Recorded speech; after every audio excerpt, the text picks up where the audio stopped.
Bueno, muy bien. Vamos a comenzar con la precesión de spin. Entonces, ¿qué dice la precesión de spin? Bueno, básicamente, la precesión de spin es algo muy interesante porque es un sistema muy sencillo al que le podemos estudiar la dinámica completamente. Lo que nosotros queremos en un principio en física, cualquier físico, cualquier científico físico razonable, le dirá que para nosotros trabajar y hacer lo que hacemos, hacer, publicar, etcétera, etcétera, nosotros consideramos un sistema relativamente sencillo y le comenzamos a añadir complejidad. ¿Cómo nosotros hemos aprendido en este curso a añadirle complejidad a un sistema? ¿Quién me puede decir? ¿Qué hacemos para añadir complejidad? Con perturbaciones. Con perturbaciones, exactamente. Nosotros primero consideramos algo que sea sencillo y después lo perturbamos, ¿cierto? Entonces, eso es básicamente lo que nosotros hacemos en física. Este es un modelo muy chévere. Yo, por ejemplo, podría tener un spin o un átomo cuyo spin esté apuntando en dirección X positiva, como está en este caso, ¿cierto? Esto sería, por ejemplo, ¿qué estado sería este? Sería spin up en dirección X, ¿cierto? Y resulta que yo aplico un campo magnético o yo activo una inducción magnética B en dirección Z. Lo que yo puedo demostrar es que después de cierto tiempo este spin va a comenzar a precesar. ¿Qué es la precesión?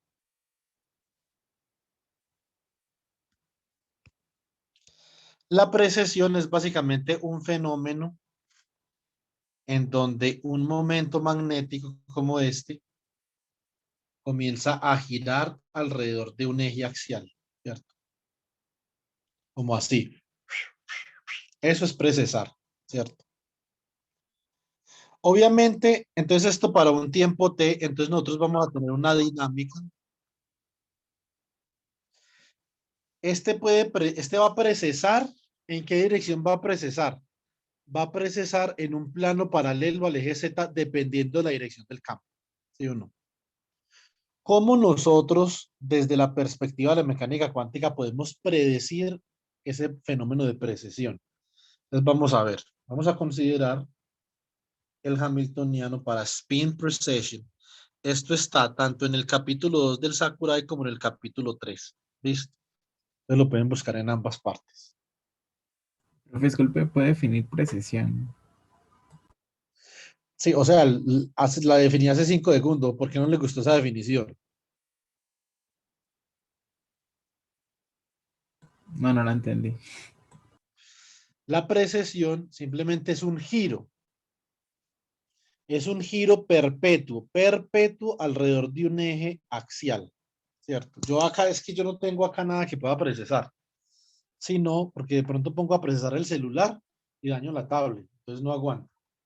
Pero una pregunta, el eje, bueno, el objeto tiene que estar en rotación con respecto al eje. No es una rotación, la rotación es distinta, Andrés. Sí, yo entiendo. O sea, porque yo no conozco la precesión por el modelo de la Tierra. O sea, la Tierra rota a través de un eje, pero también precesa a través de ese eje. Si la Tierra está rotando, ¿cuánto rota algo?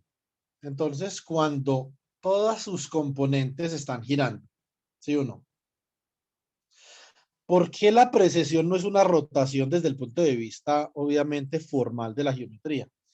Básicamente porque tiene el punto de contacto del vector es fijo, ¿cierto? ¿Qué sería un vector rotando? Disculpe. Esto Como en sería las una... coordenadas, profe, como en las coordenadas polares. Vale, entonces, o sea, se puede decir, tal vez mal dicho, que una precesión es una rotación, pero sin un eje fijo. Bueno, el eje está fijo, pero nunca lo toca. Ya es alrededor de él, no en él. Un segundo.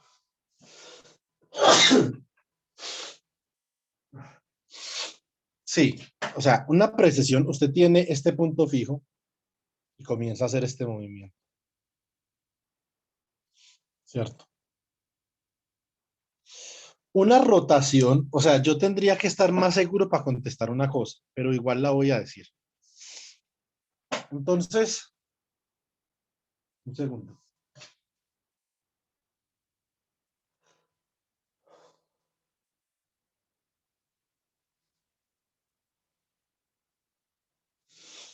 Bueno, me agarran unos ataques de estornudos, pero terribles. Entonces, cuando nosotros hablamos de una rotación, estamos hablando de un objeto, ¿cierto? Este objeto, como dice Andrés, es tal cual como dice Andrés, hay que definir un eje de rotación, por lo menos uno, pueden haber dos, pero por lo menos un eje de rotación. Entonces yo puedo rotar, por ejemplo, esto alrededor de este eje, ¿cierto? Y después alrededor de este eje lo puedo rotar también así, ¿sí o no? Entonces son dos rotaciones. Yo roto primero así y después roto así. Yo podría decir, lo que pasa es que a mí me gusta ser matemáticamente muy preciso, ¿sí o Profe, no? Porque disculpe. es importante, dime. Está mostrando algo en la pantalla.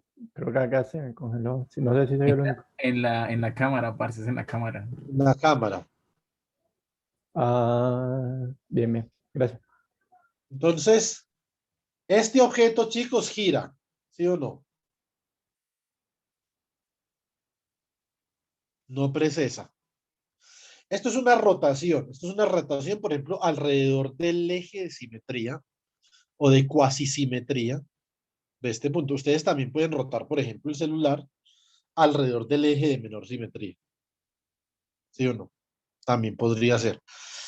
Una esfera, ¿cómo rotamos nosotros una esfera? ¿Alrededor de qué eje rotamos la esfera? O sea, usted rota la esfera alrededor del eje más simétrico, ¿cierto? Alrededor del eje axial de la esfera. Lo mismo, obviamente, un cilindro, ¿sí o no? Usted, por ejemplo, cuando tiene un cilindro, usted no lo rota alrededor de un eje que sea tangente a la superficie del cilindro. No, usted lo rota alrededor del eje más simétrico que tiene el cilindro, que es su eje axial, ¿cierto? Ahora, en ese orden de ideas, la precesión de un vector, ¿cierto? El vector no tiene un eje de simetría, no particularmente, ¿cierto? Simplemente que usted define un eje y alrededor de ese eje, entonces comienza a hacer girar el vector. Esto es una precesión, ¿cierto? Cuando nosotros consideramos una rotación, entonces estamos considerando que tenemos un objeto con unos ejes de simetría bien definidos y los rotamos alrededor de esos ejes, ¿cierto? Ahora, usted los puede rotar alrededor de un eje que no sea un eje de simetría también, ¿cierto? Pero eso sí, tiene que ser un eje que se intersecte con el objeto, ¿sí o no? Eso sí, ¿cierto? Entonces, en la precesión es distinto. Eso más o menos clarifica la cosa, Andrés y Joan. Ahora, las rotaciones eh, tienen el contexto, o más bien, el momento angular está relacionado con una rotación, ¿sí o no? Cuando yo pienso en un vector, mejor dicho, cuando yo pienso en el generador de rotaciones, nosotros vimos en el primer corte, entonces el capítulo 3 dice, bueno, esto es un generador de rotaciones, ¿cierto? Entonces dice, usted me dice, vea, profe, hay un vector rotando, ¿cierto? No. ¿Qué es lo que sucede? Lo que sucede es esto, les explico. Consideren este objeto, ¿sí o no? Tengo este objeto y este objeto, yo le puedo dar momento angular a este objeto una vez lo comience a rotar. ¿Qué sucede cuando yo roto este objeto? Que su vector velocidad, por ejemplo, comienza a rotar en la medida que yo voy rotando el objeto, ¿cierto? Recuerden que el momento angular es el producto cruz entre el vector posición y el momentum lineal, ¿cierto? Por lo tanto, el momentum angular es tanto ortogonal a la velocidad como a la posición. Entonces, cuando este objeto rota, el momento angular asociado con este objeto precesa. ¿Sí o no? Pero es el objeto sobre el cual yo defino el momento angular el que está rotando, no es el vector momento angular, es el objeto el que está rotando, no el momento angular. Listo. ¿Por qué se dice que el momento angular es el generador de rotaciones? Porque a partir de un generador que depende del momento angular, yo puedo definir los diferentes ángulos a los que está rotando este chisme, pues, ¿sí o no? Pero no, el momento angular no rota, es un objeto que tiene asociado un momento angular que está rotando. ¿Qué pasa en mecánica cuántica? ¿Quién es el que está rotando? ¿Sí o no? El electrón es el que está rotando. Y el electrón tiene asociado un momento angular y debido a eso es que nosotros percibimos las rotaciones del momento angular. Pero el momento angular no es el que está rotando. Está rotando es el objeto, ¿cierto? Entonces eso es distinto. Hay que hacer ahí como una diferenciación. Muy bien. Entonces, precesión de spin. Yo la precesión de spin la voy a escribir como la escribe Sakurai, un fenómeno relativista por medio de la velocidad de la luz. Dice H es igual a menos la carga del electrón sobre la masa del electrón por la velocidad de la luz, que multiplica a el producto punto entre S y la inducción magnética. Eso significa que la energía total que describe este hamiltoniano es mínima cuando S y B son paralelos. ¿Sí o no? Muy bien. Ahora, si yo defino, por ejemplo, como hice ahorita, vamos a definir que esa inducción magnética, vamos a aplicar una inducción magnética en dirección K.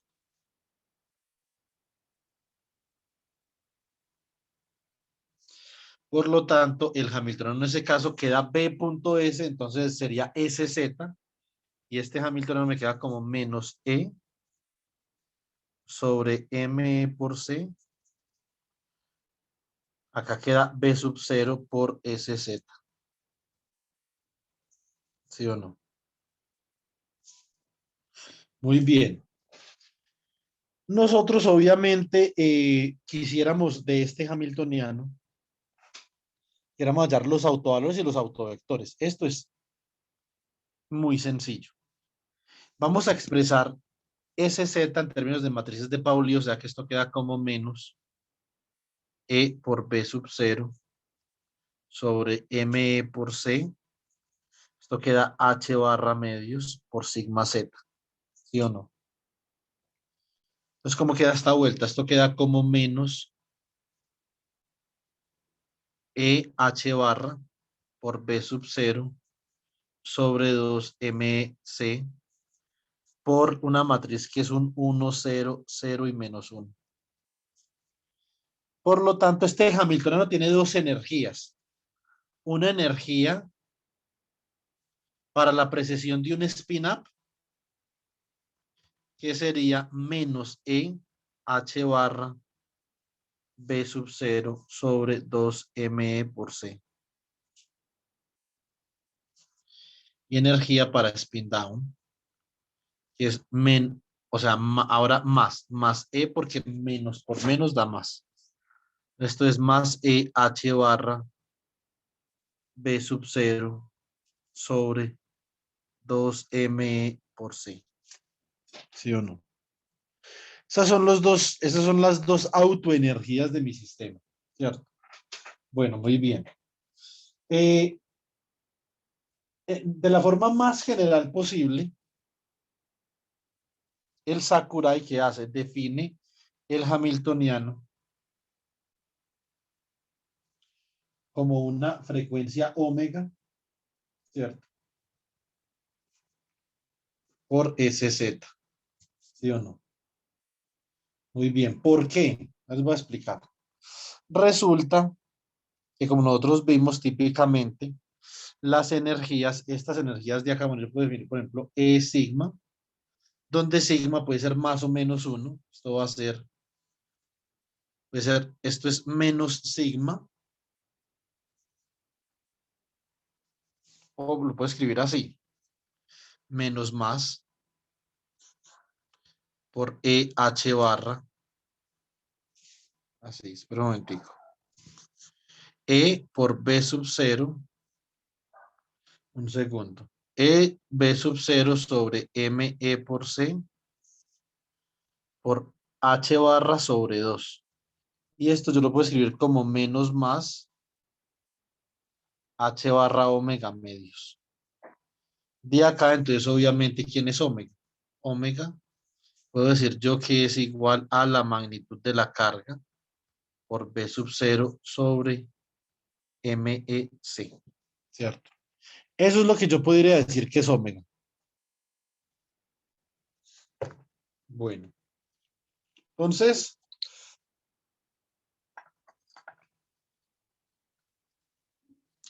teniendo en cuenta esa definición para la frecuencia, esto es lo que nosotros conocemos como la frecuencia de precesión. ¿Qué tan rápido va a procesar el spin? Depende de la carga del electrón, depende de la masa, de la velocidad de la luz, de la inducción magnética, etcétera, etcétera, ¿cierto? Muy bien. Entonces, ¿qué tenemos acá? Acá podemos definir con este hamiltoniano que nosotros tenemos, entonces podemos definir el operador evolución. Operador evolución temporal.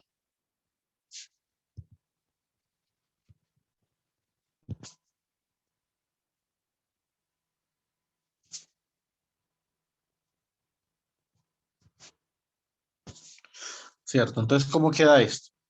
Queda U, vamos a evolucionar desde t igual a 0 hasta t. Esto es la exponencial de menos i sobre h barra, que vimos esta mañana por el hamiltoniano por t. ¿Cierto? Pero ya vemos quién es el hamiltoniano, o sea que esto que es la exponencial de menos i omega t sobre h barra. ¿Cierto? Listo, muy bien. Entonces, me faltó ese z.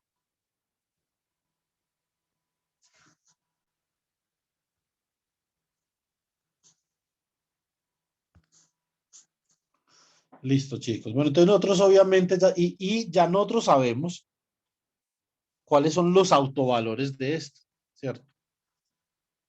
Entonces, este es el operador spin, ¿sí o no? Muy bien. Entonces, ¿qué podemos hacer nosotros? Ahora vamos a suponer que el estado alfa se encuentra inicialmente en una superposición entre spin up y spin down. Obviamente, ¿qué es spin up y spin down para nosotros?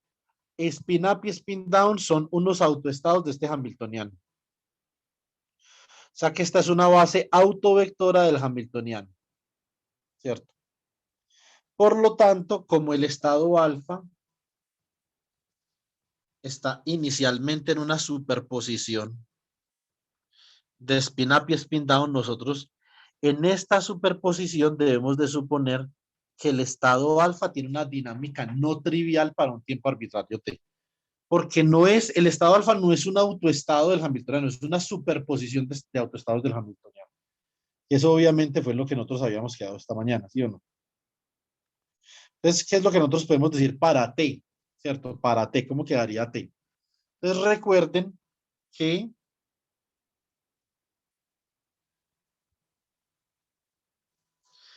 esto es una superposición sobre A'. ¿De quién? De C sub A' por E a la menos I sobre H barra. ¿Cierto? Por E sub A' por T. Nosotros ya conocemos esas autoenergías, chicos. ¿Sí o no? ¿Cuáles son las autoenergías? Por el ket de A'.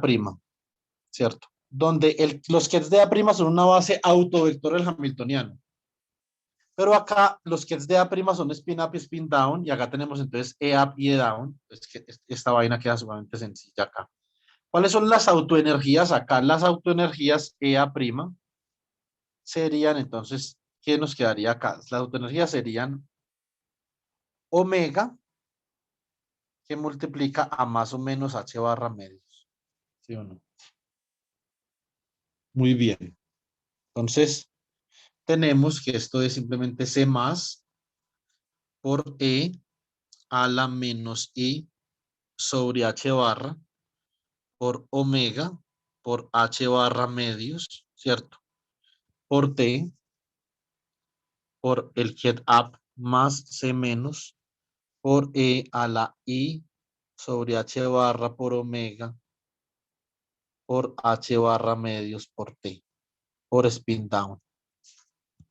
¿Esto cómo queda? Esto queda C más, se va H barra con H barra, esto queda por E a la menos I omega T medios por el get up más C menos por E a la I omega T medios por el get down. Esta es la evolución temporal no trivial para ese get de alfa, ¿cierto? Preguntas. ¿A qué se refiere con no trivial? No trivial es que simplemente tiene una evolución que no simplemente sea constante. Lo trivial es lo más básico, pues, ¿cierto? ¿Qué sería lo más básico acá? Que la evolución temporal fuera constante, o sea, que esto fuera independiente del tiempo. Pero como esto es una superposición, Joan, de dos autoestados del Hamiltoniano, como vimos esta mañana, la evolución es no trivial, o sea que tiene una evolución, obviamente, que es diferente de constante. Listo. ¿Cómo sería trivial? ¿Será que eso responde mejor la pregunta o no? Pues de hecho le voy a hacer otra que de pronto funciona mejor. Esto se supone que es trivial si esto alfa, si vamos a decir que es de alfa, fuese un autoestado ¿de qué? Del operador, ¿no? Del Hamiltoniano, del Hamiltoniano. Ajá, de Hamiltoniano. Y la base del Hamiltoniano se la eligió por la base de SZ, ¿cierto? No, yo no la elegí. O sea, ahí está dada. Si el Hamiltoniano es W por SZ, por lo tanto, como H y SZ entonces quedan paralelos, ¿cierto? Entonces los autovectores de uno son autovectores del otro también, ¿sí o no? Sí, sí, sí. Tiene razón. Entonces, yo no elijo nada. Este man, pues, dice, no, este Juan David, mero machete ahí. No, no, no. Entonces, eh, ahora, vamos a ver qué pasa. Vea, Joan, haga esto. Si usted escoge, por ejemplo, usted lo único que sabe de estas constantes. Andrés, ¿qué sabe usted de las constantes de superposición? ¿Tiene alguna información?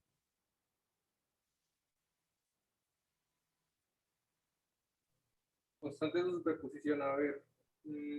Supongo que tiene que respetar la normalidad del get. Sí, ¿y eso qué significa? Pues que la magnitud de eso no debe ser mayor que 1. No, la suma de las magnitudes, acuérdese. Bueno, eso. Entonces, obviamente, respetar la normalidad y la conservación de la probabilidad, ¿cierto? Entonces, ¿qué pasa acá? Joan, si usted escoge C más igual a 1, ¿cuánto tiene que valerse menos? 0. 0. Muy bien. Vamos con este de acá. Eso significa que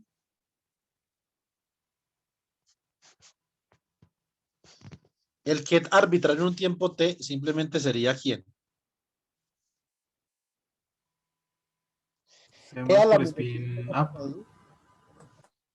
E a la menos I omega t medios por spin up. Y recuerden que una fase sobre un estado no es observable. La fase global no. Eso significa que este estado que yo tengo acá es este mismo de acá. Estos dos estados no son en absoluto diferentes en nada. Porque esa fase es una fase inmaterial, que eso lo hemos explicado en el curso varias veces. ¿Cuál es una fase material? Que es una fase que sea observable. Es una fase relativa entre estos dos estados. Es decir, esta fase de acá sí es observable. ¿Por qué? ¿Cuál sería la fase global? Vamos a escribir esto.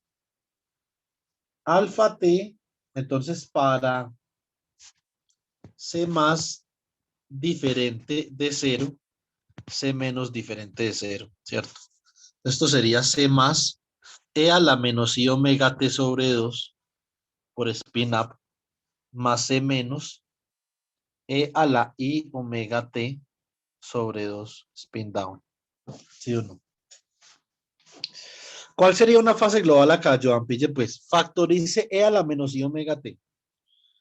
E a la menos I omega T medios queda como C más por spin up más C menos por E a la I omega T por spin down. Esta fase de acá sigue siendo observable porque es local a un estado, más esta de acá no. Esta es una fase global. Usted si quiere la puede poner ahí, si no la quiere poner ahí, no la puede poner, no la tiene que poner ahí.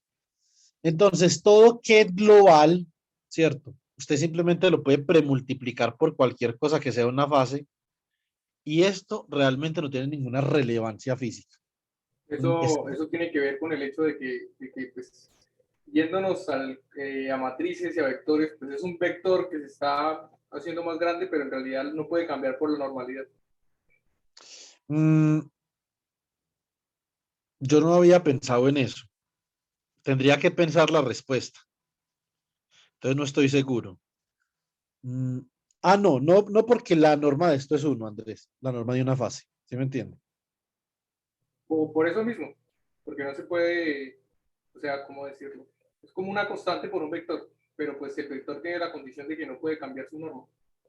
Sí, pero la razón real, Andrés, es esta. Póngale cuidado.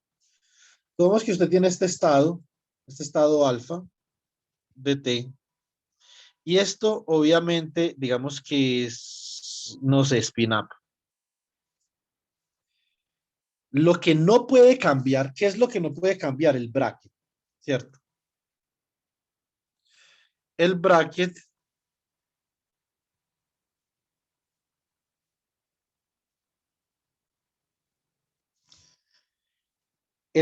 debe de ser invariante a cualquier fase. Eso significa que usted si escribe, por ejemplo, esto así. Usted dice que esto es E a la I teta por spin up. Entonces el bra será E a la menos I teta por el bra up. Y cuando usted saca el bracket, entonces el bracket entre alfa y alfa le va a quedar como E a la menos I teta por el bra up, head up por E a la I teta. Y esta se cancela. Esa es la razón. ¿Se me entiende? Entonces es inmaterial en el bracket, que es el observable, pues, diciéndolo ahí, digamos que castamente, ¿sí o no? Entonces, muy bien. Ahora, chicos, ensayemos este escenario. C más es igual a C menos. Y para conservar la probabilidad ha de ser igual a 1 sobre raíz de 2. Entonces, ¿Qué fue lo último que obviamente, dijo? que igual a 1 sobre raíz de 2. Entonces, obviamente, este ket de alfa en el tiempo t igual a 0, ¿cómo quedaría? Quedaría 1 sobre raíz de 2 spin up más 1 sobre raíz de 2 spin down. Y nosotros hemos visto varias veces en el curso que esto simplemente es spin up en dirección X. Entonces, inicialmente, si yo escojo, Joan Pilla, pues si yo escojo estas constantes en un tiempo t igual a 0, ese estado simplemente es spin up en X. O sea que yo estoy inicialmente en spin up en X. Ese es mi estado inicial. Vamos a ver qué pasa. ¿Cierto? Entonces, eh, ahora, nosotros de alguna forma queremos saber cuál es la probabilidad.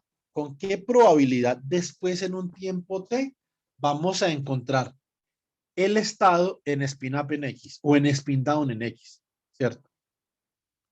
Y entonces ahí, para eso nosotros tenemos que saber que el que de alfa t es igual a 1 sobre raíz de 2 por e a la menos i omega t sobre 2 spin up más 1 sobre la raíz de 2 por e a la i omega t medios spin down. Muy bien. Excelente. Listo. Entonces, a ver, ¿qué es lo que nosotros debemos hacer? Queremos saber que si nosotros tenemos este estado, el estado alfa en un tiempo t, ¿con qué probabilidad vamos a medir ya sea spin up o spin down en dirección X? ¿Cierto? Entonces comencemos con spin up en dirección X. ¿Con qué probabilidad vamos a medir esto? Entonces lo proyectamos sobre spin up en dirección X y esta magnitud la elevamos al cuadrado. ¿Qué es esto? Esta es la magnitud al cuadrado de spin up en X, que es ¿quién? 1 sobre la raíz de 2 por el get up más 1 sobre la raíz de 2, perdón, bra up por el bra down. Por Profe, 1, profe, dime. ahí usted lo que está calculando es la probabilidad de medir spin up en X sobre el que da alfa en el tiempo, ¿no? Sí, que recuerde que es esto. Nosotros cuando vimos probabilidad de compatibilidad, ¿qué dijimos que era esto? Usted tiene este estado para un tiempo arbitrario y usted quiere saber en un tiempo t, si usted coge un aparato y mide spin up en X, o sea, un Stern-Garlock, ¿cierto? Un aparato de Stern-Garlock y dice, yo voy a medir en dirección X el spin. ¿Con qué probabilidad? Eso le da h barra medios. Y si estuviera calculando esta, ¿con qué probabilidad le da menos h barra medios? ¿Sí o no? Sí, sí, sí, pero la pregunta iba más enfocada a esto, a cuando se realiza la evolución temporal, ¿sí? Digamos a un tiempo t grande, y se encuentra, por ejemplo, no sé, que llega a spin down en z, eso no sería Sí. lo mismo que decir que no llega a spin down en x. No, porque usted no está calculando la probabilidad de que no llegue a spin up en X. Está calculando la probabilidad de que esté en spin up en X, que es distinto. Porque usted lo que puede hacer es saber la probabilidad de que no esté en spin up en X. Muy bien, es 1 menos la probabilidad de que esté en X, ¿cierto? Pero esto puede ser spin up en Y, puede ser spin up, spin down en Y, esto puede ser muchas cosas. Usted no sabe qué es, ¿sí o no? Pero obviamente, ¿qué es lo que usted sí sabe? Que por base, Johan, para la base, la probabilidad para spin up en X más la probabilidad para spin down en X es igual a 1, ¿cierto? Usted obviamente no puede mezclar esto con la probabilidad de spin up y spin down en Z, porque son observables incompatibles, solamente acá en X. ¿Sí me entiende? Entonces, esto es porque es que el medidor, Johan, el medidor, tiene como autovectores, recuerde, que el colapso del estado es que el estado colapsa alguno de los autoestados del operador con el que se está midiendo. Entonces, ¿usted a cuántos estados puede colapsar si está midiendo con ese X? A dos nomás. Spin up en X y spin down en X. Se finí, ¿sí o no? Como dijeron hoy los franceses, después de acabar el partido, se finí. Así de sencillo. No puede más. Entonces, eso es lo que estamos haciendo acá. Ahora, ¿cómo queda el estado? El que de alfa t, esto es e a la menos i omega t sobre raíz de 2, perdón, sobre 2 por ab más e a la menos i omega t medios por el get down sobre la raíz de 2. Ahí apretadito porque no nos cabe. ¿Cierto? Según menos, profe. ¿Por qué? Ah, sí, señor. Muy bien, Johnny. ¿Está despierto o qué? Ujú. Claro, claro. Entonces, esto es que la magnitud al cuadrado de quién. Entonces queda 1 sobre raíz de 2 por 1 sobre raíz de 2. O sea, up con up queda 1, ¿cierto? Entonces esto queda 1 medio de e a la menos i omega t sobre 2. Lo mismo acá, más 1/2 de e a la i omega t sobre 2. Como esto es un número complejo, su magnitud al cuadrado es el número por el conjugado, ¿cierto? ¿Estamos de acuerdo o no? No estamos de acuerdo.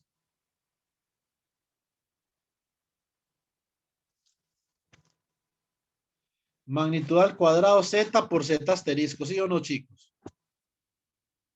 Sí, sí, sí. O sea que esto es 1/2 de e a la menos i omega t medios más 1/2 de e a la i omega t medios por 1/2 de e a la i omega t medios más 1/2 de e a la menos i omega t medios. Entonces esto queda este por este, 1/4. Este por este, otro cuarto. Más 1/4 por e a la i omega t más 1/4 por e a la menos i omega t. ¿Sí o no? O sea que esto es 1/2 más 1/4 por e a la i omega t más e a la menos i omega t. Eso es simplemente 2 coseno, ¿sí o no? O sea que esto es 1/2 más 1/2 de coseno de omega t. O sea, 1/2 que multiplica a 1 más coseno de omega t, ¿cierto? Y recuerden que este chisme de acá es ¿quién? Coseno cuadrado de omega t medio, ¿sí o no?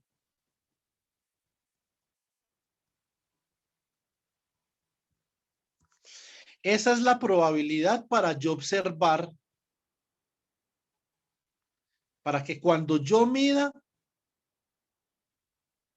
spin-up en X. Eso significa que en el tiempo esta es una probabilidad fluctuante. Hay una cosa que yo les hubiera querido enseñar que me parece muy chévere en mecánica cuántica, que son las oscilaciones de Rabi. Estos se parecen a las oscilaciones de Rabi. No es exactamente igual, pero se parece. La verdad es que como es un fenómeno isomorfo geométricamente, entonces uno podría decir que sí, que es igual, pero realmente no, no es tan parecido, ¿sí o no? Entonces, la probabilidad, o mentiras, yo creo que es más parecido de lo que uno cree. Sí. Podría ser muy parecido. La probabilidad para observar spin-up en X, entonces es que esto es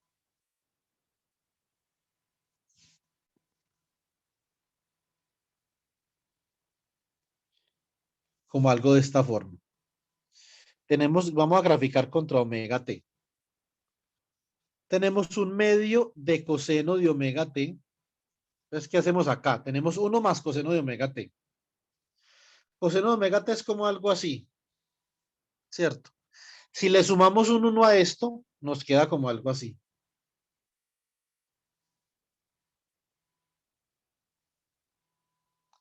¿Sí o no? Pero como es una probabilidad, esta vaina no puede ir de 0 a 2, por eso va este 1/2 acá. O sea que esto es entre 0 y 1, algo así.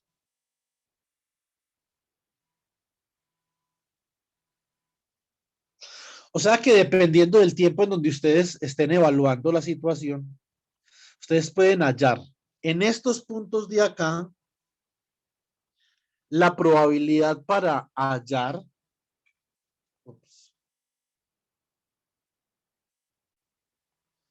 la probabilidad, un segundo.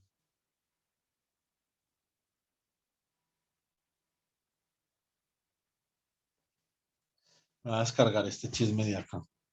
La probabilidad para hallar o para medir spin-up en X es unitaria. ¿Dónde? Por ejemplo, en 0, ¿cierto? Por acá. En 2pi. En 4pi. Entonces, en múltiplos enteros de 2pi, o sea, 2πn, yo tengo una probabilidad de 1 para medir spin-up en X. ¿Sí o no? ¿Este quién es acá? Este es pi. 3pi. 5pi, ¿cierto? Entonces, cuando omega t es igual a pi, 3pi, 5pi, la probabilidad para yo medir spin-up en X, ¿cuánto es? 0. 0. Ustedes no tienen que calcular la probabilidad para medir spin down en X, no la tienen que calcular. Y acá sale muy fácil. Tiene que ser esto.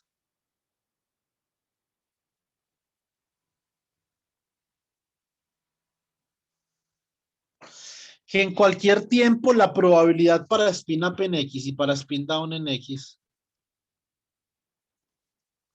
la suma sea 1, ¿sí o no? Pero obviamente también se puede calcular la probabilidad para medir spin down en X.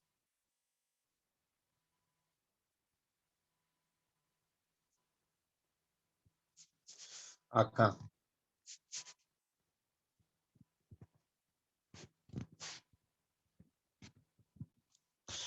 Entonces esto es 1 sobre la raíz de 2 por el bra up menos 1 sobre la raíz de 2 por el bra down por 1 sobre la raíz de 2 por e a la menos i omega t medios por spin up menos 1 sobre la raíz de 2 por e a la i omega t medios por spin down.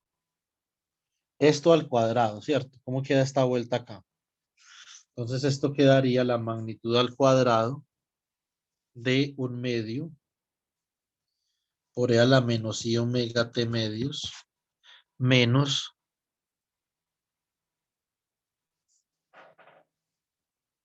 a ver, esto es más acá me equivoqué de signo, esto es más, o sea, menos 1/2 por e a la i omega t medios.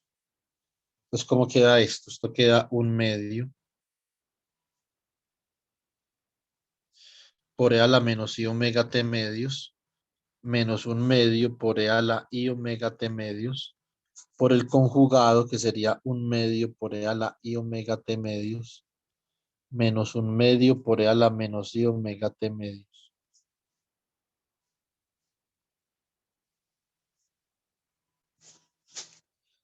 Entonces esto queda 1/4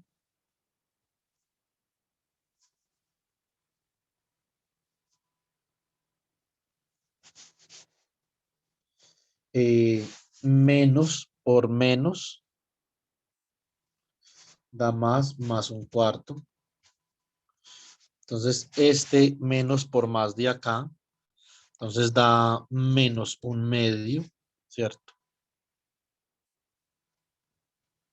Por e a la i omega t, no, e a la i omega t, ¿cierto? Y el otro también da menos 1/2 por e a la menos i omega t. O sea que esto es 1/2 menos 1/2 por e a la i omega t Arriba es más, un cuarto, profe. sí, tienes razón.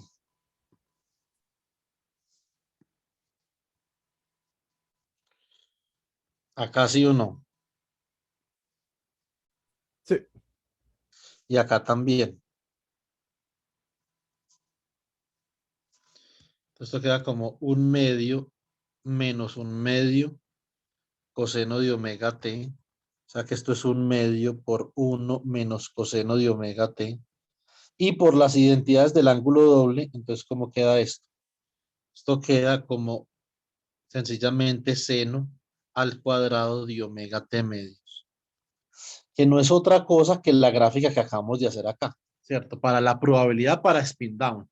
Entonces acá en este caso, cuando nosotros hablamos de las oscilaciones de Rabi, nosotros hablamos que la probabilidad está oscilando en el tiempo, ¿sí o no? Estos fenómenos se llaman oscilaciones de Rabi, que la probabilidad oscila en el tiempo, ¿cierto? Hay también oscilaciones de Rabi amortiguadas, bueno, yo qué sé, hay un poco de tipos de oscilaciones de Rabi. Muy bien. Preguntas.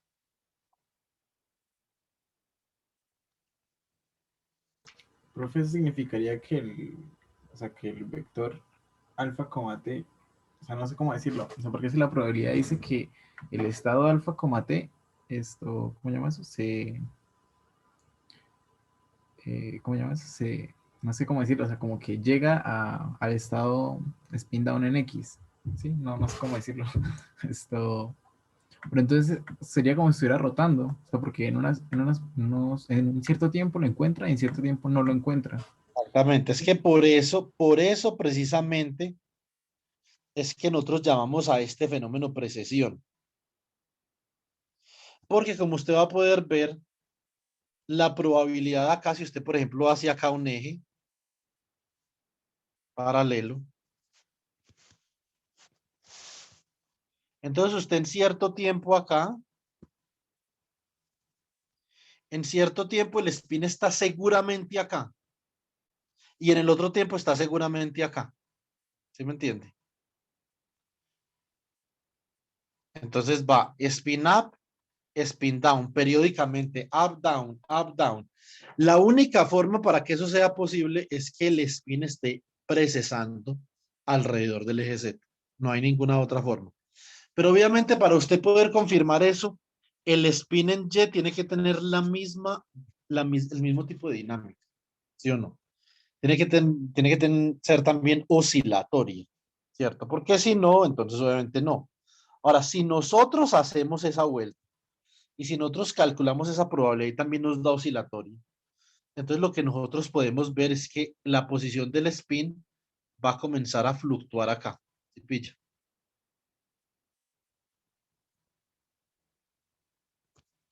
Máximo, mínimo, ¿cierto? Entonces nosotros por eso decimos que el spin está precesando en este plano paralelo al plano XY a una altura Z determinada, que usted puede hacer esto a cualquier altura. No solamente a esa, la puede hacer a esta también o a esta también, eso no importa. A cualquier altura que usted lo haga, le va a dar lo mismo. Una precesión. Y obviamente usted puede sacar una ecuación de movimiento o una ecuación de plano de fase que le relacione el valor esperado de ese X al cuadrado más el valor esperado de ese Y al cuadrado y esto le va a dar una constante. O sea que el valor esperado de ese X y ese Y, si usted grafica valor esperado de ese Y contra valor esperado de ese X, esta gráfica le da una circunferencia. ¿Sí o no? O sea que en un plano paralelo al plano XY, eso es una precesión circular. Todas las precesiones no necesariamente son circulares. Pueden haber precesiones, por ejemplo, elípticas también, ¿sí o no? Entonces, obviamente eso depende de la dinámica. Profe, estaba cayendo en cuenta de algo. El kit de alfa, coma cero, está Sí, en spin down, sí, spin up en Z y spin down en Z. O sea que tenemos la mitad de la probabilidad para arriba y la mitad de probabilidad para abajo. exactamente. Pero ahí no se ¿Qué es supone que ahí exactamente? está rotando hacia arriba, ¿no? No, porque lo que usted está haciendo acá es que cuando usted tiene esto acá así, en un tiempo t igual a 0, esto simplemente corresponde a spin down a spin up en X. ¿Sí me entiende? O sea que en ese tiempo t igual a 0, no está rotando hacia arriba todavía, está acá, que fue con lo que comenzamos inicialmente. Él comienza a rotar hacia arriba cuando experimenta el campo magnético B. Ahí sí, ¿cierto? Ahora, hay fenómenos que, por ejemplo, nosotros estudiamos. Yo escribí un paper, bueno, hay varios papers, pero entonces la verdad es que, no, mentiras, ese es un mal ejemplo. El paper es bastante complicado. ¿Qué otra cosa sucede acá? Que hay fenómenos de amortiguamiento.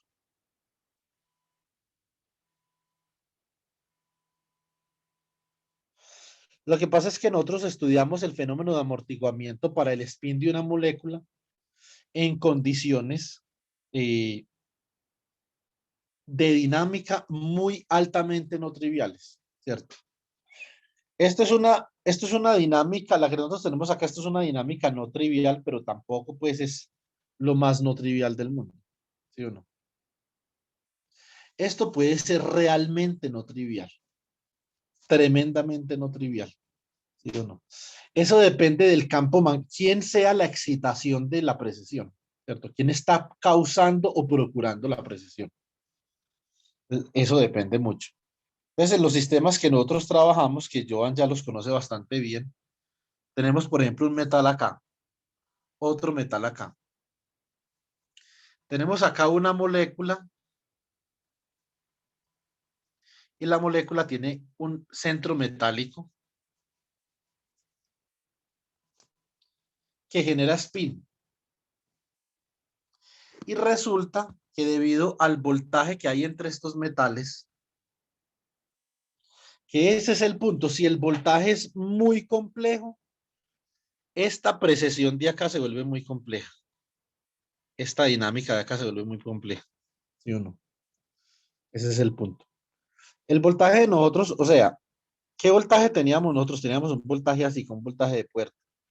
Aquí en este tiempo T sub 0 iniciábamos el voltaje y en este tiempo T sub 1, obviamente, lo apagábamos. Una conmutación de voltaje. Esto tampoco es tan complejo, pero nosotros introducimos otros voltajes un poquito más complejos, por ejemplo, un diente de sierra. Esto obviamente introduce precisiones supremamente difíciles, ¿sí o no? Supremamente elaboradas, pues. Bueno, muy bien. Para nosotros, obviamente, poder demostrar la precesión, tenemos que poder decir que esto tiene también una condición de probabilidad oscilatoria para el spin up en Y y en el spin down en Y, ¿cierto? Entonces, ¿qué tenemos ahí? Tenemos que spin up en Y, como todos hemos visto, es 1 sobre la raíz de 2 por spin up en Z más I sobre la raíz de 2 por el spin down en Z, ¿cierto? Pero ¿qué es lo que nosotros necesitamos? Nosotros necesitamos el spin down en Y. Perdón, disculpen, el bra del spin up en Y. Que entonces obviamente el complejo conjugado, o sea que esto queda como 1 sobre la raíz de 2 up menos I sobre la raíz de 2 bra down. Y acá entonces nosotros sin ninguna pugia podemos calcular la magnitud de la proyección de spin up en Y, bra,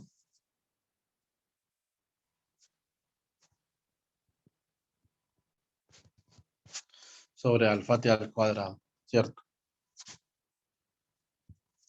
Muy bien. Entonces, ¿cómo queda esto? Acá tenemos el bra para spin up en Y, que es simplemente 1 sobre la raíz de 2 por bra up menos I sobre la raíz de 2 por bra down por 1 sobre la raíz de 2 por E a la menos I omega T medios por get up más 1 sobre la raíz de 2 por E a la I omega T medios por el get down. Esto al cuadrado, ¿cierto? ¿Cómo queda esto acá? Esto queda entonces como 1 medio menos I por más 1 da simplemente menos I, o sea que esto queda como, disculpen, esto es E a la menos I omega T medios. Esto queda acá menos I medios por E a la I omega T medios. Magnitud al cuadrado, ¿cierto? Muy bien. Entonces esto queda como 1 medio por E a la menos I omega T medios menos I medios por E a la I omega T medios. 1 medio por acá por E a la más I omega T medios. Acá más I medios por E a la menos I omega T medios. ¿Cierto? Esta es la probabilidad para medir spin up en Y, chicos. Spin up en Y. ¿Sí o no? Muy bien. Entonces, ¿qué tenemos aquí? Tenemos 1 medio por 1 medio. Aquí esto es 1/4. Menos I. Por I es positivo, o sea que esto es más 1/4 también. ¿Qué tenemos acá? Entonces nos quedamos con menos I sobre 4 por E a la I omega T. Y esta es positiva, o sea que queda menos E a la menos I omega T. ¿Sí o no? Esto es obviamente un medio menos I medios. Este I está al cuadrado por el seno de omega T. O sea que esto es un medio que multiplica a 1 más el seno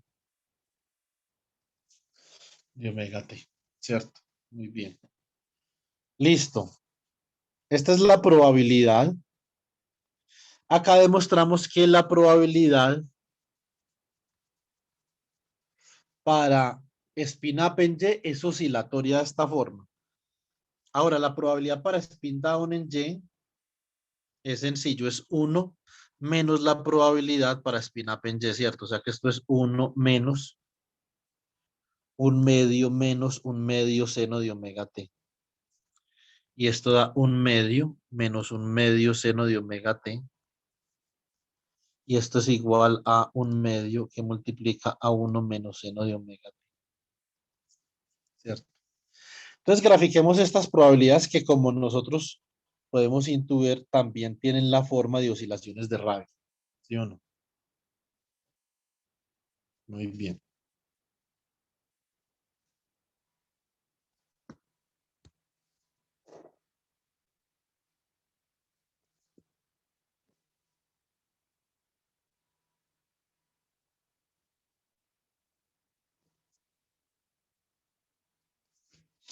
Omega T. ¿Cómo es spin up en Y? Es esta de acá, P up Y. Un medio de 1 más seno de omega T. Entonces, ¿cómo hacemos esto? Muy bien. Seno de omega T es como algo así.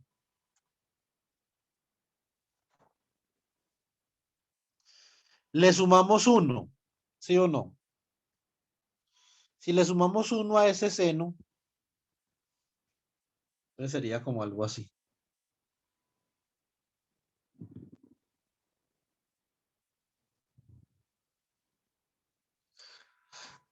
Y entonces esto iría entre 2 y 0.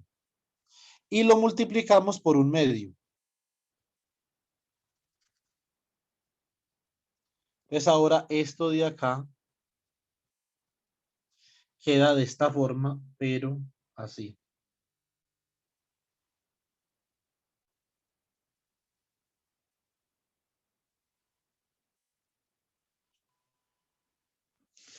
¿Qué pasa con el 1 medio por 1 menos seno de omega T? Que obviamente cambia de fase, ¿cierto? Entonces, ¿cómo queda menos seno de omega T? Menos seno de omega T quedaría como algo así, ¿sí o no? Volteado. Le sumamos 1. Si le sumamos 1, esto quedaría como algo así.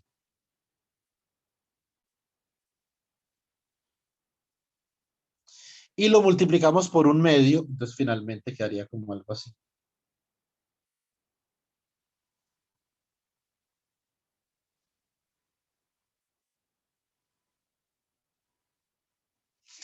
¿Sí o no? Entonces observen lo curioso de esto. Esto es para la probabilidad en Y, ¿cierto?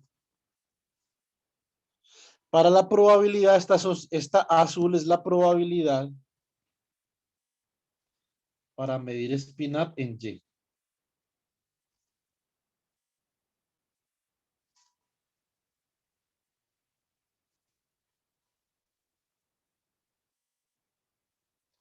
Muy bien. Andrés, si está poniendo cuidado la clase, está jugando en el celular.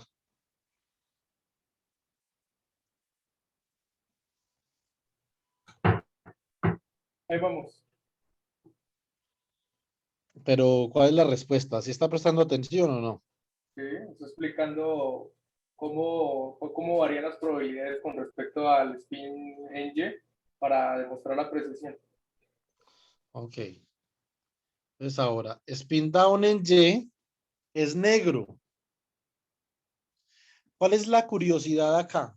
Pónganle cuidado. Acá el máximo, por ejemplo,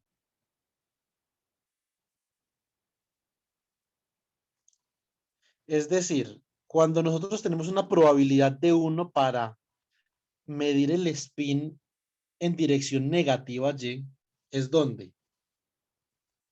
Eso sería 0, ¿sí o no? Sería pi medios. Esto sería pi. En pi ellos tienen la misma probabilidad, ¿cierto?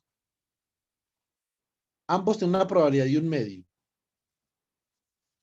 Más en estos puntos de acá, la probabilidad para medir spin down en Y es unitaria. ¿Sí o no? ¿Qué puntos serán esos? 3 pi medios, 5 pi medios, ¿cierto? 5 pi medios no, 7 pi medios.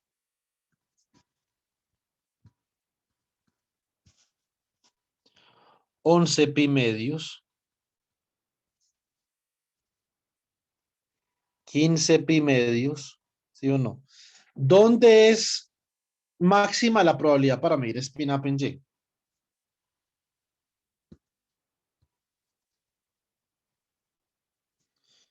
Pi medios.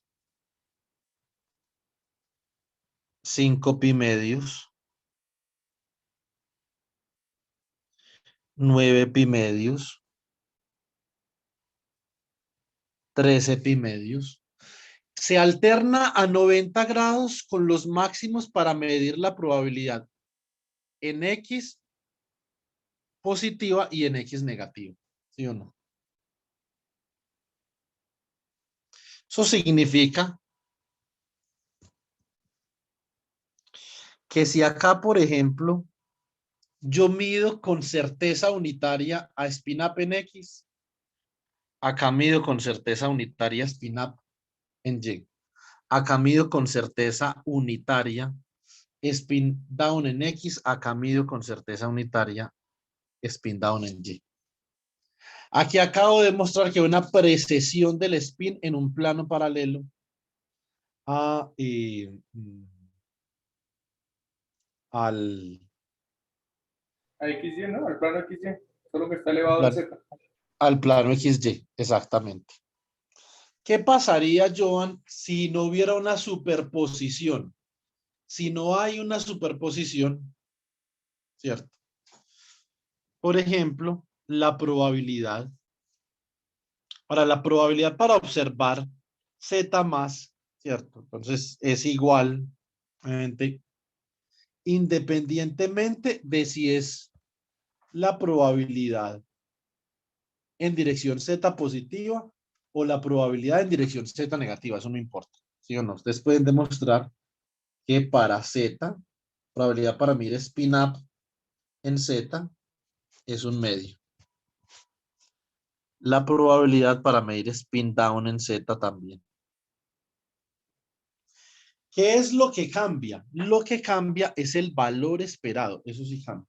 ¿Sí o no? Muy bien. Acá podemos hacer una tablita. Entonces, probabilidad para medir, por ejemplo, spin up en X.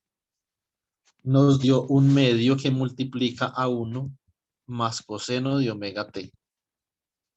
Probabilidad para medir spin down en X. 1 medio por 1 menos coseno de omega t. ¿Sí o no? Probabilidad para medir spin up en Y. 1 medio que multiplica a 1 más seno de omega t. Probabilidad para medir spin down en Y. 1 medio por 1 menos seno de omega t. Entonces las probabilidades en el plano XY son oscilatorias, más en la dirección Z es constante. ¿Sí o no? Entonces acá, obviamente nosotros vemos la precesión. Ahora, si uno quisiera ser más preciso con esto, entonces uno podría también obviamente determinar el valor esperado. Obviamente nosotros no vamos a calcular acá el valor esperado como lo hicimos en el ejercicio 1.13, 1.12, no me acuerdo, ¿cierto? Es más sencillo. El valor esperado, por ejemplo, de un operador A. Nosotros demostramos en el primer corte que esto es la suma sobre los autovalores por la magnitud del bracket entre A' y el estado. O sea, que esto es la suma sobre los autovalores de el autovalor por la probabilidad asociada con ese autovalor, ¿cierto? O con el colapso, a ver, con el colapso a un estado asociado con ese autovalor, ¿sí o no? Muy bien. Entonces, ¿esto cómo quedaría? Nosotros tenemos acá dos posibilidades. Entonces, si nosotros queremos, a ver, si nosotros queremos el valor esperado de ese X, sería autovalor H barra medios por la probabilidad de spin-up en X, más autovalor menos H barra medios por la probabilidad de spin down en X, ¿cierto?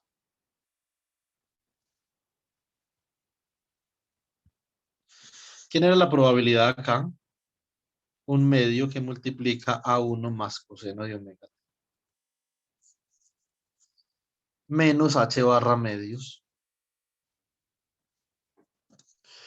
que multiplica a un medio por 1 menos coseno de omega t, ¿cierto? Esto queda como H barra cuartos acá por 1, que H barra más H barra sobre 4 por coseno de omega t menos H barra cuartos menos por menos da más H barra cuartos coseno de omega t. O sea que esto es, se va esta con esta y me queda H barra medios coseno de omega t. Nosotros esperamos obviamente eso, porque en un momento el valor esperado del spin en dirección X va a ser H barra medios y en otro momento menos H barra, ¿cierto? Una oscilación entre H barra y menos H barra. Esto es perfectamente, digamos que intuitivo, lo que acabamos de encontrar acá. Vamos a ver con ese Y.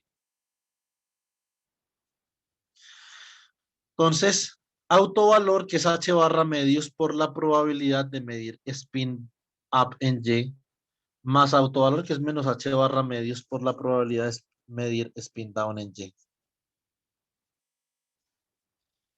Entonces, esto queda H barra medios, que multiplica a 1 o a un medio por 1 más seno de omega t, menos H barra medios por un medio que multiplica a 1 menos seno de omega t.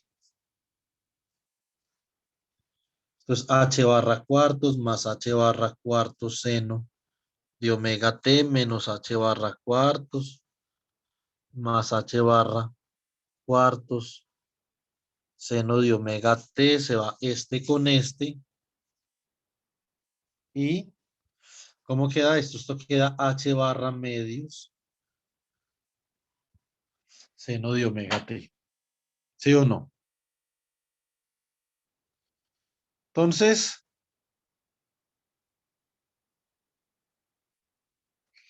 eh, ahora, ¿cuánto vale el valor esperado en SZ? Autovalor por la probabilidad para medir spin up en Z más autovalor por la probabilidad para medir spin down en Z. Esto es igual a H barra medios por un medio menos H barra medios por un medio. Esto es igual a 0. O sea, de acá podemos sacar que el spin no precesa en Z. ¿Sí o no?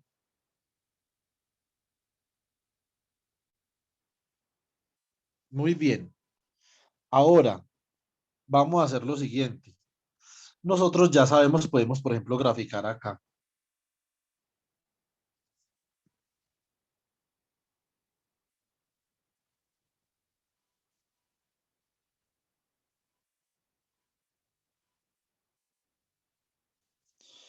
Esto sería omega t Y por ejemplo, acá podemos graficar valor esperado de Sx en negro. Es un coseno, es una oscilación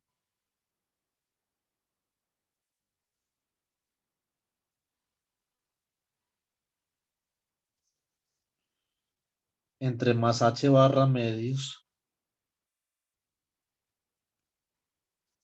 y menos h barra medios. Obviamente en unos puntos yo voy a medir un spin, un momento angular spin de h barra medios y en otros menos h barra medios. Eso es perfectamente intuitivo para nosotros, ¿sí o no? Recuerden que yo les expliqué a ustedes cuál era la diferencia entre el autovalor y el valor esperado. El valor esperado, acá se ve perfectamente, el valor esperado es un número entre h barra medios y menos h barra medios, pero el autovalor es o h barra medios o menos h barra medios, ¿sí o no? ¿Qué pasa si nosotros graficamos?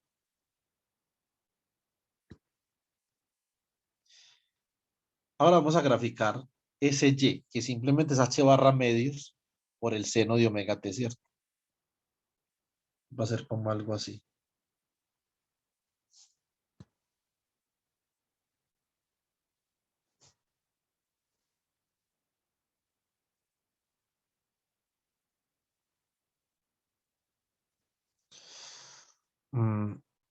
A ver, un segundo.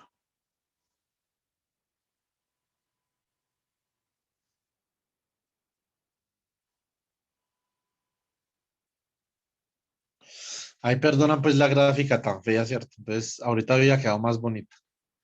Pero bueno, entonces, mínimo, máximo, mínimo, máximo, mínimo, máximo, ¿sí o no? Entonces, ¿qué otra cosa pueden hacer ustedes acá? Pueden hacer esto. El valor esperado de Sx al cuadrado más el valor esperado de Sy al cuadrado. ¿Cuánto da? Da h barra al cuadrado sobre 2 coseno cuadrado de omega t más h barra cuadrado sobre, perdón, sobre 4. Sobre 4 seno cuadrado de omega t. O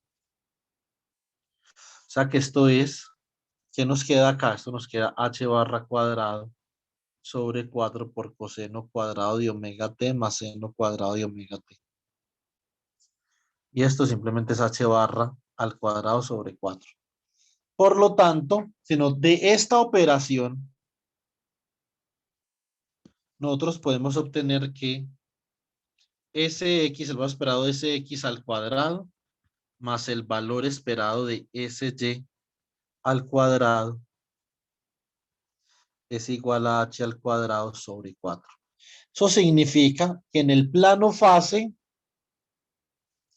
el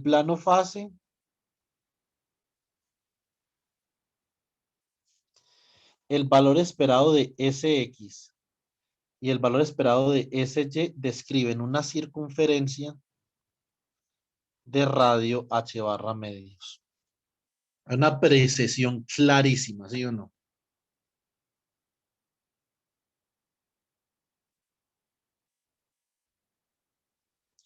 Bueno, muy bien. Entonces, acá hemos demostrado la precesión de spin, ¿sí o no? La hemos calculado absolutamente toda. Y ya, digamos, podemos avanzar el día de mañana a otro tema importante. Lo que queremos es mirar las diferentes formas en las que nosotros podemos hacer dinámica cuántica, ¿cierto? Esencialmente, para un curso como estos hay dos formas que veremos mañana. Está la imagen de Schrödinger,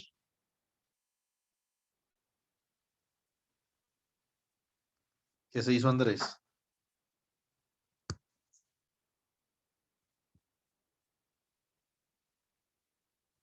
Ya pasó el segundo.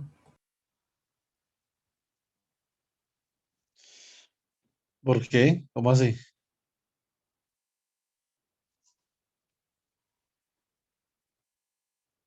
Ah, que él puso en el chat que se demoraba un segundo.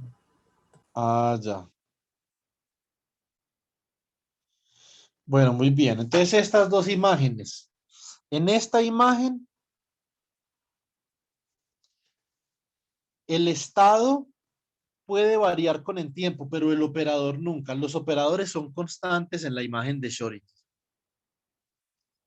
Y en la imagen de Heisenberg, el operador varía con el tiempo, más el estado es constante. Eso significa que en la imagen de Schrödinger tiene sentido uno, obviamente, hablar de la ecuación diferencial. Una ecuación diferencial en el tiempo para el estado, porque el estado evoluciona con el tiempo, pero no tiene sentido en la imagen de Schrödinger hablar de una ecuación diferencial para el operador, ¿cierto? En la imagen de Heisenberg, lo contrario, no tiene sentido hablar de ecuaciones diferenciales para los estados, porque son constantes. ¿Tiene sentido hablar de una ecuación diferencial para qué?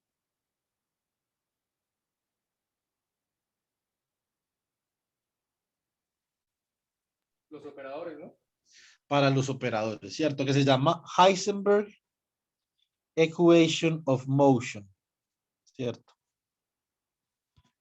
Esta es una de las vainas que uno más utiliza en la vida en la mecánica cuántica, ¿sí o no? Después de este tema, Joan, ya es una cantidad de vainas las que le puedo explicar, pero hartísimas, ¿sí o no? Cuando nosotros tenemos ese hamiltoniano, Joan, donde tenemos, por ejemplo, dm daga sigma de t por dm sigma de t, usted necesita saber esos operadores en el tiempo, qué forma estructural tienen.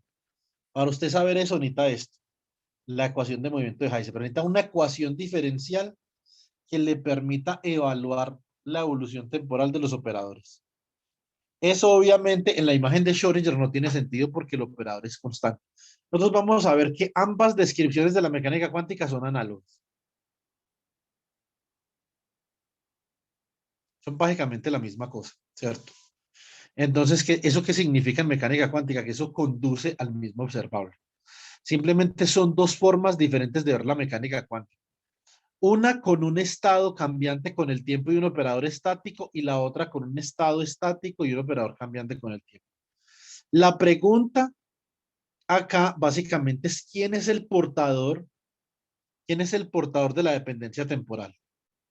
¿Es el estado o es el operador? ¿Quién porta la dependencia temporal? ¿Cierto? Entonces, Schrödinger lo vio todo como una mecánica ondulatoria, donde las ondas cambian con el tiempo. En cambio, Heisenberg lo vio todo como una mecánica matricial. Todos son matrices. Y donde las matrices cambian con el tiempo. Entonces, esa es la diferencia entre las dos imágenes de la mecánica cuántica. Bueno, chicos. Entonces, que pasen una buena noche y entonces nos vemos mañana. Andrés, yo estuve revisando lo de las diapositivas para mañana temprano y yo creo que para no madrugar tanto nos podemos ver a las 7, porque tampoco son muchas. Listo. Puede avisar por el grupo, por favor. Profe, Dime. la clase de mañana siempre quedó a esa hora como estaba normalmente, ¿cierto? No, no, no. O sea, tenemos que reprogramar esto. Se me había olvidado. Ninguno puede a la hora que yo dije, ¿sí o no? El miércoles, no. Eh, lo que pasa es que Andrés tiene mañana exposición a las 6, ¿sí o no? A no ser de que usted quiera pasar esa exposición para otro día.